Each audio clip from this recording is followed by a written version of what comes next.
एक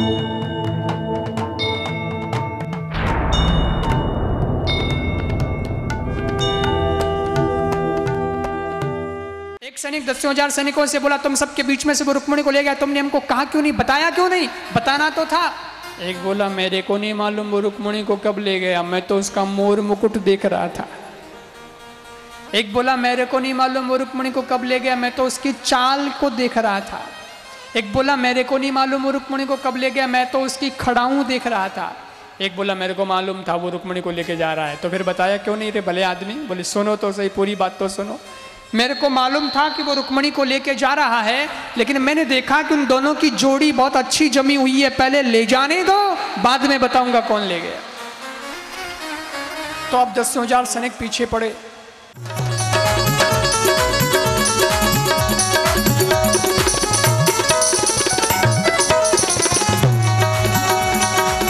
मेरी रुक्मिणी जी तो गोरी गोरी, मेरी रुक्मिणी जी तो गोरी गोरी, मेरी रुक्मिणी जी तो गोरी गोरी, मेरी रुक्मिणी जी तो गोरी गोरी, मेरी रुक्मिणी जी तो गोरी गोरी, मेरी रुक्मिणी जी तो गोरी गोरी। श्याम वर्ण गोपाल छोड़ी को जवाब नहीं, श्याम वर्ण गोपाल छोड़ी को जवाब नहीं, गोविंद है गोपाल छोड़ी को जवाब नहीं, गोविंद है गोपाल छोड़ी को जवाब नहीं।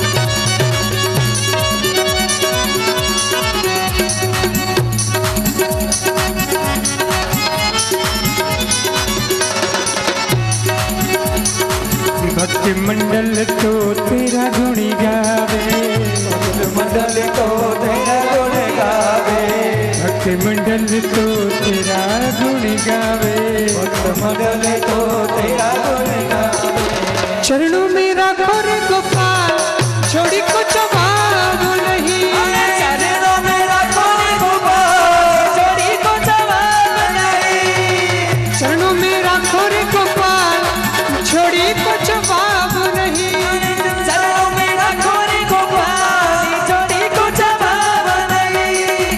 गोविंद है गोपाल छोड़ी को जवाब नहीं, गोविंद है गोपाल छोड़ी को जवाब नहीं, जवाब नहीं रे जवाब नहीं, जवाब नहीं रे जवाब नहीं, जवाब नहीं रे जवाब नहीं, जवाब नहीं रे जवाब नहीं।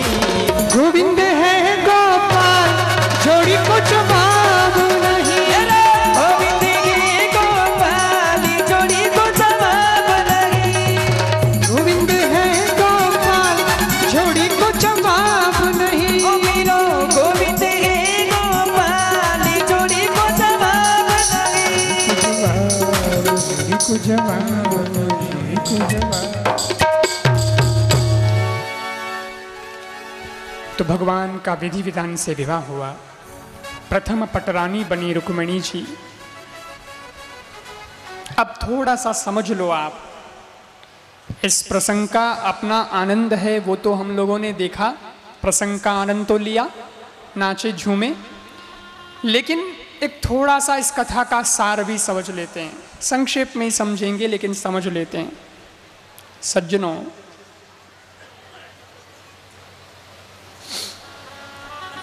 रुक्मिणी क्या है? लक्ष्मी।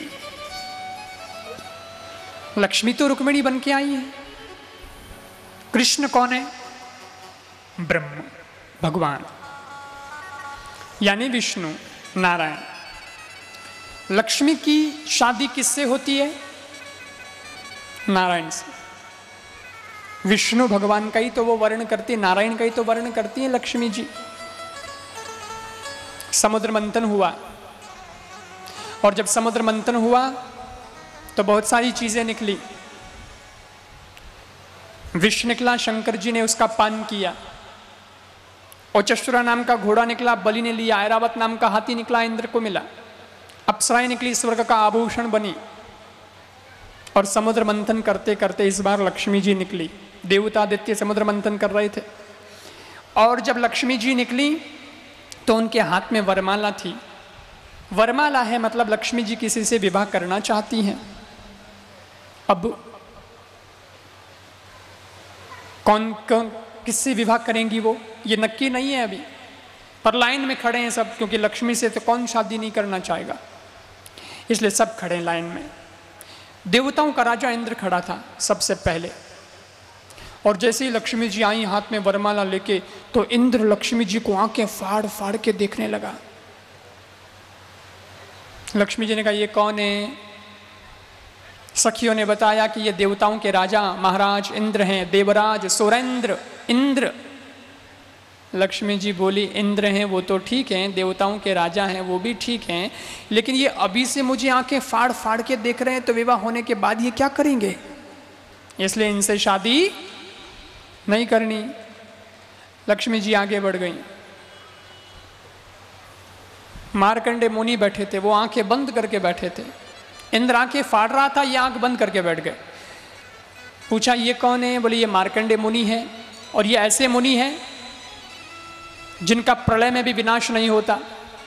बोले अच्छी बात है, प्रलय में विनाश नहीं होता वो तो ठीक है, लेकिन इन्होंने तो अभी मेरे को देख करके आंखें बंद कर ली है, तो विवाह होने के बाद ये मेरी क्या परवाह करेंगे, इनसे क्या शादी करना जो अपने ध्यान में रहता है। ना ना ना, इनसे मेरी बनेगी नहीं। आगे बढ़ गई। आगे गई, दुर्वासा ऋषि बैठे थे। ये कौन है? बोलिए दुर्वासा ऋषि हैं। दुर्वासा ऋषि आप जानते हैं, बहुत प्रसिद्ध ऋषि हैं। क्रोधित मुद्रा में बैठे थे। दुर्वासा क्रोध से ही पहचाने जाते हैं कि बड़ा क्रोध आता है, तो क्रोधित मुद्रा में थे। ये कौन है? बोलिए दुर्वासा ऋषि हैं। लक्ष्मी जी बोली दुर्वासा ऋषि हैं, तपस्वी हैं, वो तो ठीक है, ऋषि हैं, लेकिन आणो तब लोग कहीं 24 घंटा चढ़ोड़ी रहे, हैंग नहीं रहे। ना ना, इनसे शादी नहीं करनी। ना भाई, कभी श्राप दे दे, कुछ कर दे, अपने नहीं चलता, इनके जमेगा नहीं। आगे बढ़ गई। आगे शंकर दादा बैठे, भोलेनाथ। ये बोले ये शंकर जी तो शंकर जी है ना, उनका तो सिस्टम ही अलग। वो तो नागेंद्र हाराय त्रिलोचनाय और दिगंबराय हैं, तो ऐसे ही बैठे थे। लक्ष्मी जी बोली महाकाल है, मृत्युंजय है, महामृत्युंजय हैं, सब ठीक है, लेकिन कपड़ों का क्या अकाल पड़ा हुआ है, कपड़े पहनते ही नहीं है। ना ना ना ना ना, इनको क्या है, ये तो अपने ध्यान में वाले बाबा हैं, ये मैं इनसे शादी करूंगी, गृहस्थी वाला मामला इनके जमेगा नहीं, दुनिया में जाएंगे, दुनिया का ध्यान नहीं रखते, ये ऐसे ही चले जाएं, ऐसा अच्छा नहीं लगता थोड़ा। नहीं नहीं, आगे बढ़ गई। तो फिर नारायण भगवान खड़े थे। नारायण भगवान खड़े थे, बैठे नहीं थे, और नारायण भगवान की नज़र भी अपने चरणों की ओर थी, खुद ही के चरणों की ओर। इसका मतलब यह है कि नारायण भगवान ये बताना चाहते हैं कि लक्ष्मी जब आए तो अपनी नज़र अपने चरणों की ओर रखो। न तो मार्कंडे मुनि की तरह उन्होंने आंखें बंद की, न इंद्र की तरह आंखें फाड़ी। यूं ही नहीं रागणो क्या क्या दिन आसमान में रहे लोग केवल लाग जावे, 4 पाया कहीं कमाई लिया हो तो नीचे देखी गुल। रहा वहां क्या बंदी नहीं करनी। भगवान की नजर अपने चरणों की ओर है, और भगवान ने यह बताया कि लक्ष्मी जब आए तो अपनी नजर अपने कदमों की ओर रख करके ये ध्यान रखो कि लक्ष्मी का कहीं दुरुपयोग तो नहीं हो रहा है, सदुपयोग होना चाहिए। वो गलत रास्ते पर तो नहीं जा रही है, सही रास्ते पर जानी चाहिए। मेरे कदम लक्ष्मी के आने पर सही चलने चाहिए। लक्ष्मी को कमाना आसान है, लेकिन लक्ष्मी को संभालना बहुत मुश्किल है, बड़ा मुश्किल है, खर्च हो जाती है। लक्ष्मी जी ने कहा ये कौन है? बोले ये नारायण भगवान है। अच्छा, और भगवान के हाथ में कमल का फूल था, कमल का फूल देख करके लक्ष्मी जी राजी हो गई, अरे वाह, मेरे आसन को तो साथ में ही रखते हैं, क्योंकि कमल के फूल पर ही तो लक्ष्मी जी विराजती हैं। तो बोले मेरे आसन को तो ये 24 घंटे साथ रखते हैं, बहुत बढ़िया है। अच्छा ये रहते कहाँ हैं? बोले क्षीर सागर में रहते हैं, समुद्र में। लक्ष्मी जी बोले वाह, हमारे पिताजी रे बैठे रहे जने तो घर जवई बढ़न रही। लक्ष्मी जी भी समुद्र से निकली, भगवान भी समुद्र में। अच्छा तो इनका वाहन क्या है? बोले इनका वाहन है गरुड़। लक्ष्मी जी बोले बहुत बढ़िया एरोप्लेन है, हवाई जहाज है, उड़ेंगे आसमान में। अच्छा तो इनका कोई दूसरा घर भी है क्या? जैसे कुछ लोग फार्म हाउस वगैरह बना लेते हैं, कोई समुद्र के तट पर, कोई कहीं ऐसे घूमने उमने कभी जाएं, कोई हिल स्टेशन पर भी बना लेते हैं, तो कोई दूसरा कुछ है इनका? तो बोले है ना। बोले कौन सा? बोले वैकुंठ लोक इन्हीं का है, पूरा ऊपर, सबसे ऊपर यही रहते हैं। अच्छा तब तो बहुत बढ़िया है, आनंद है। तो लक्ष्मी जी ने कहा तो फिर ठीक है, इनकी और मेरी जोड़ी जमेगी। तो लक्ष्मी जी के हाथ में जो वरमाला थी वो उन्होंने नारायण भगवान के गले में पहना दी। इतने दिन भगवान नारायण अकेले थे, लक्ष्मी जी से विवाह हो गया, भगवान बन गए लक्ष्मी नारायण। ऐसे सज्जनों लक्ष्मी ने वर्ण किया नारायण का, और वही लक्ष्मी यहाँ रुक्मिणी बनकर आई हैं और वही नारायण कृष्ण बनकर के आए हैं। इसलिए रुक्मिणी जी ने कृष्ण भगवान का ही वापस वर्ण किया है, लक्ष्मी तो भगवान की है। अच्छा लक्ष्मी है ना, लक्ष्मी के कई रूप हैं सज्जनों। कोई लक्ष्मी को पुत्री मानता है, कोई लक्ष्मी को माँ मानता है, तो कोई लक्ष्मी का अपने आप को मालिक समझता है कि मैं तो मालिक हूँ, जैसा चाहूँ वैसा उसका उपयोग करूँ, दासी के रूप में ही समझ ले लक्ष्मी को। तो ऐसे अलग अलग भाव होते हैं जिससे लक्ष्मी की भक्ति होती है। लेकिन सर्वश्रेष्ठ भक्ति कौन सी भाव वाली है? माँ वाली? बोले नहीं। तो जो जिसमें मालिक समझता है अपने आप को आदमी लक्ष्मी का, वो? बोले वो भी नहीं, वो तो फिर अलग भाव हो गया, उसमें इतनी श्रेष्ठ बात नहीं है। तो बोले श्रेष्ठ भाव तो पुत्री और पिता वाला है, जिसमें वो लक्ष्मी को अपनी बेटी समझता है। जैसे घर में बेटी बड़ी हो जाती है तो पहले ही से उसका ध्यान तो रखा ही जाता है, बहुत अच्छे से उसको पाला जाता है, लेकिन जब वो बड़ी हो जाती है तो माँ बाप को भी उनकी थोड़ी चिंता होने लग जाती है कि अब हमारी बेटी की शादी हम कहाँ करें, इसको कैसा घर मिले, कैसा वर मिले। और फिर जब लक्ष्मी वो बेटी की जब शादी करते हैं तो पिताजी देखते हैं पहले बहुत कि घर अच्छा होना चाहिए, वर अच्छा होना चाहिए, हमारी बेटी जिस घर में बहू बन कर के जाए वहाँ राज भी करे और उससे अगला परिवार खुश भी रहे, संतुष्ट भी रहे, और हमारे द्वारा बेटी जिस घर में जाए तो हमको भी अच्छा लगे कि अच्छे घर में हमारी बेटी ब्याही गई है। वैसे ही सज्जनों लक्ष्मी को जो बेटी के रूप में मानता है वो धीरे धीरे धीरे जब लक्ष्मी रूपी बेटी बड़ी होती है तो उसको भी चिंता हो जाती है कि अब मैं इसको कहाँ खर्च करूँ, कहाँ भेजूँ। बड़ी होने का मतलब तो समझ गए, 1000 पति से लाख लखपति हो गए, लखपति से करोड़पति हो गए, अब अरबपति हो गए। ये सब क्या है? ये लक्ष्मी का बड़ा होना है, बेटी का बड़ा होना है। और जब बहुत पैसा होता है, बहुत लक्ष्मी होती है, तो सज्जनों जरा चिंतन करना चाहिए। जैसे हर घर में बेटी के लिए चिंतन होता है कि अब इस लक्ष्मी रूपी को बेटी को हम कहाँ खर्च करें, और इधर उधर खर्च हो जाएगी, कहीं गलत घर मिल जाएगा, गलत वर मिल जाएगा, लक्ष्मी बर्बाद हो जाएगी। परंतु भगवान के नाम पर, परमात्मा के काम में और धर्म और अध्यात्म में अगर लक्ष्मी को खर्च करने का अवसर मिले तो वहाँ खर्च कर देना, क्योंकि लक्ष्मी तो भगवान की ही है, वो तो उन्हीं का ही वर्ण करेगी। तब समझ लेना कि आज हमने लक्ष्मी का सदुपयोग किया है। यह है इसका दर्शन, यह है इसकी फिलॉसफी। तो भगवान के साथ में रुक्मिणी जी का विवाह हुआ। प्रथम पटरानी बनी रुक्मिणी जी। 8 पटरानियां थी भगवान की, रुक्मिणी, जामवंती, सत्यभामा, नागनिजति, कालिंदी, मित्रवृंदा, भद्रा, लक्ष्मणा। 16,000 100 कन्या। भूमि का बेटा भौमासुर पकड़ लेता है उन कन्याओं को, भगवान आकर जेल से मुक्त करते हैं, भौमासुर को मारकर उन कन्याओं को कहते हैं जाओ घर। बोले कैसे जाएं घर, कौन पिता रखेगा घर में?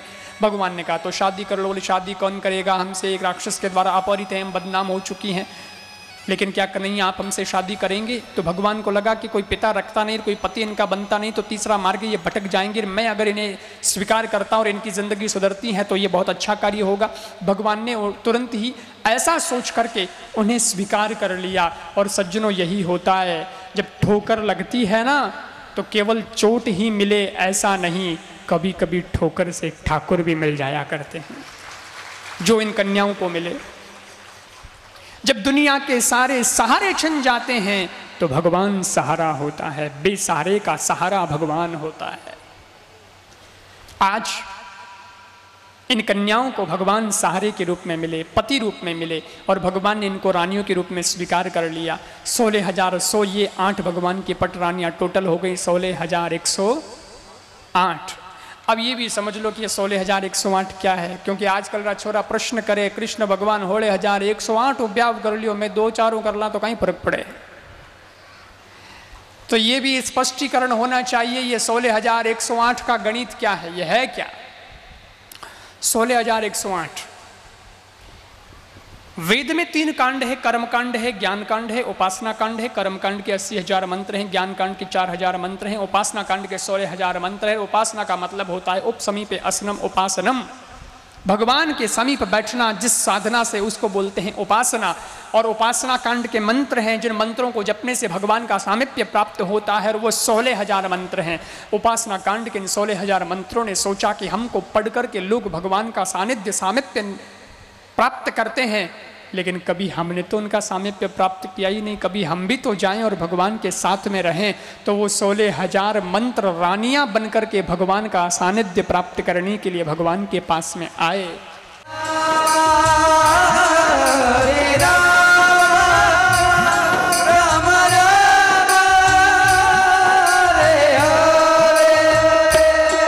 हरे कृष्णा हरे कृष्णा कृष्णा कृष्णा हरे हरे, हरे कृष्णा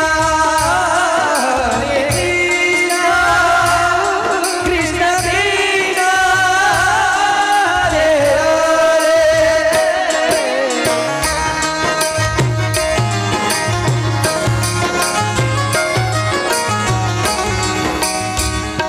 सुदामा ऐसे ही परमात्मा का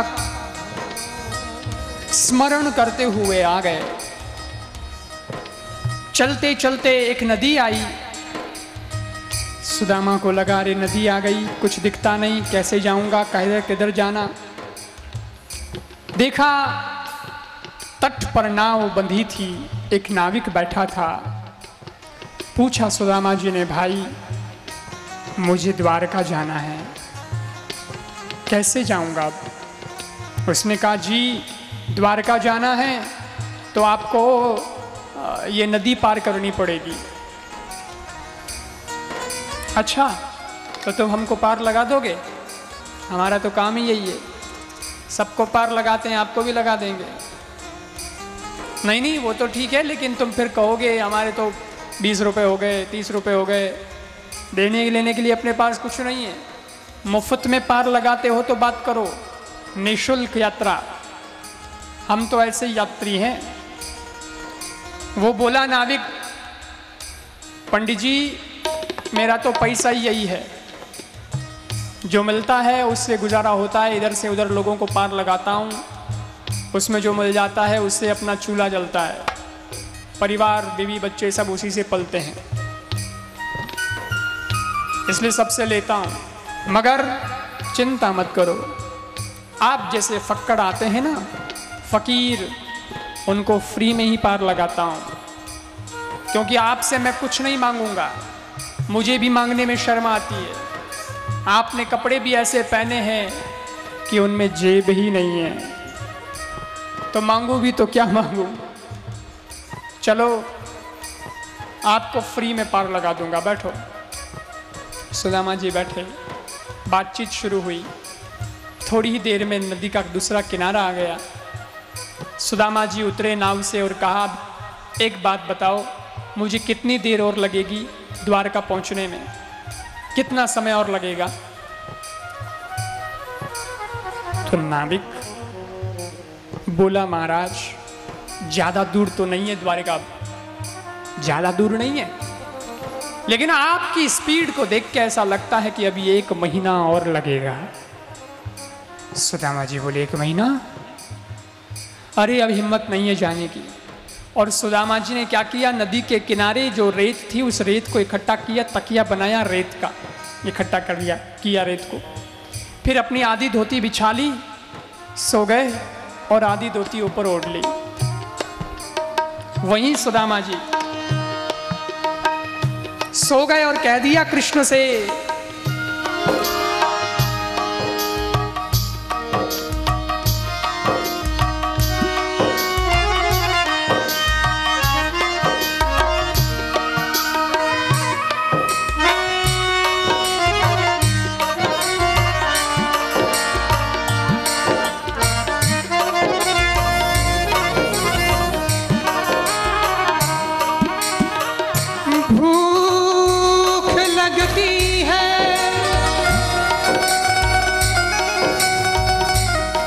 से कह रहे हैं सुदामा,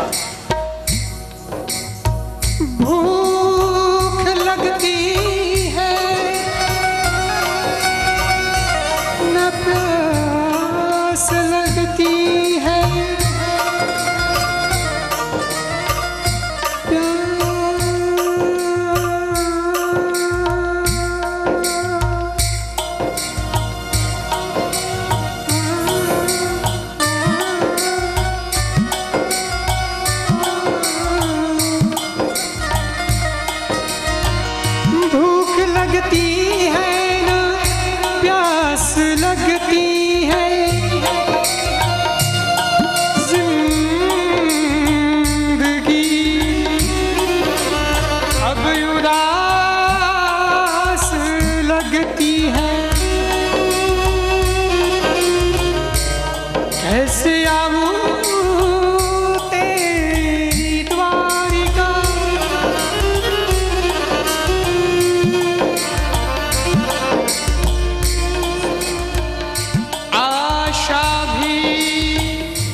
सुदामा जी सो गए, नींद आ गई गहरी।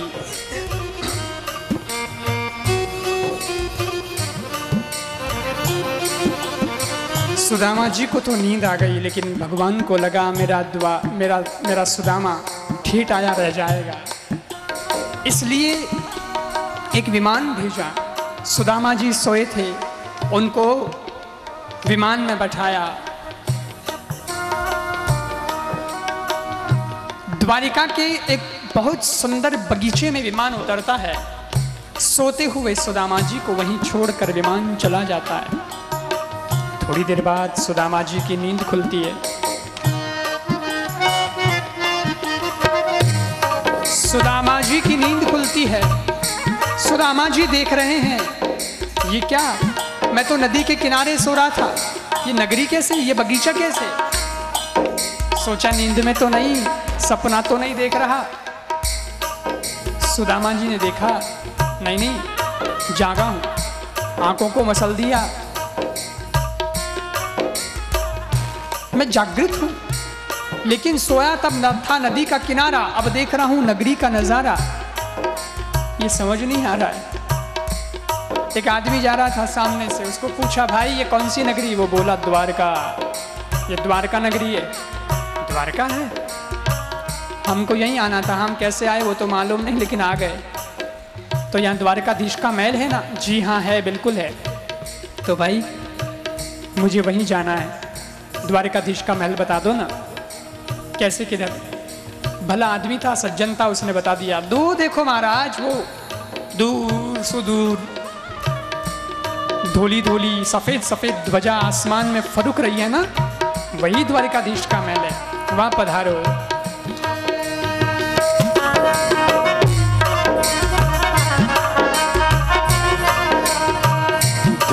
ध्वजा फर फरे जो बताहि हृदय झरे।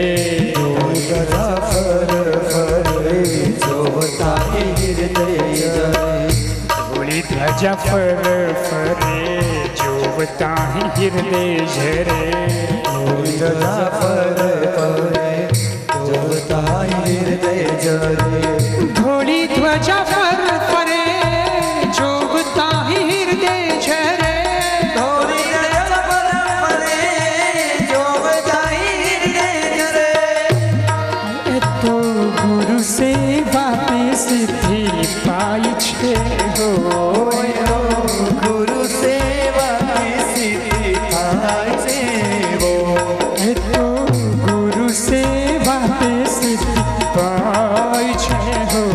जो सुदामा जी द्वारिका जाय छे हो। हरे जो सुदामा जी द्वारिका जाय छे हो। सुदामा जी को रास्ता बताया, सुदामा जी गए, द्वारपाल खड़े, उन्होंने रोक लिया, पूछा कौन हो, कहाँ से आए? कोनी छोनी क्या थी आव्या,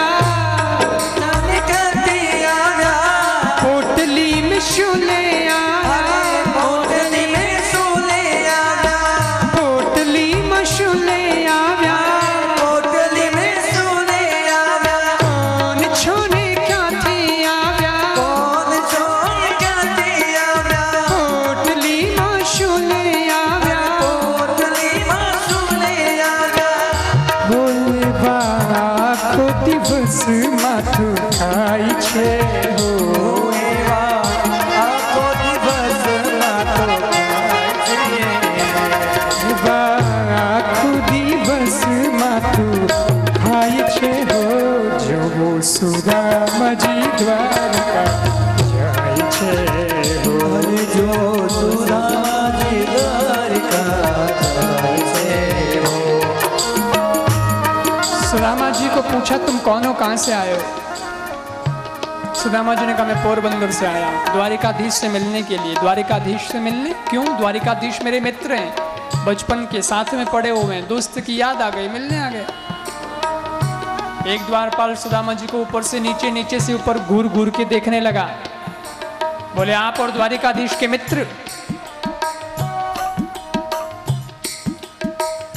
ऐसा लगता है बाबा आपने कई दिनों से भोजन नहीं किया है, पेट की गर्मी सर में चढ़ गई दिखती है।